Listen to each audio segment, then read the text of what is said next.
Pemain skuad kebangsaan Indonesia, Ramadan Sananta, kini sah bakal mewarnai saingan Liga Super Malaysia bagi musim 2025-26. Ramadan yang mempunyai 12 caps antarabangsa bersama Indonesia itu telah bersetuju untuk menyertai kelab Brunei, DPMM FC sebagai pemain kota Asia Tenggara. Perkara tersebut telah diumumkan sendiri oleh pihak pengurusan DPMM melalui laman sesawang rasmi kelab tersebut.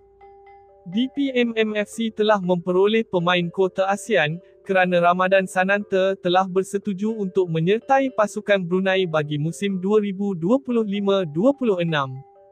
Ramadan menerima tawaran daripada beberapa pasukan besar Indonesia namun pilihan pertamanya adalah pergi ke DPMM FC Brunei Darussalam.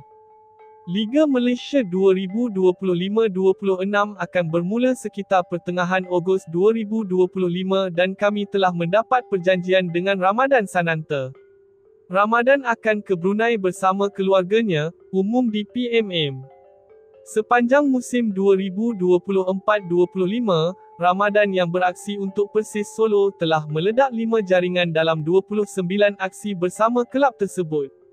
DPMM telah mengumumkan bakal menyertai Liga Super musim 2025-26 selepas meninggalkan Liga Singapura yang akan tamat tidak lama lagi.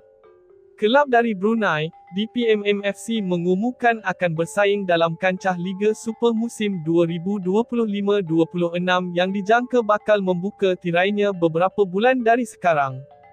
Penyertaan DPMM dalam Liga Super itu diumumkan sendiri oleh pihak pengurusan kelab ketika memperkenalkan Fairuz Zakaria sebagai rekrut terbaru pasukan tersebut.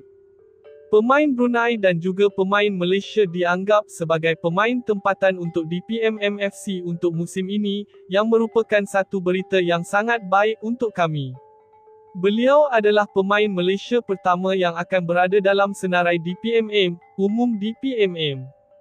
Sehingga ke hari ini, Liga Bola Sepak Malaysia, MFL, masih belum mengumumkan jumlah pasukan yang akan mewarnai Liga Super musim akan datang ini. Setiap pasukan yang ingin bertanding diberikan masa sehingga 31 Mei ini bagi menyiapkan segala dokumen untuk memenuhi kriteria AFC sekaligus beraksi di Liga Super.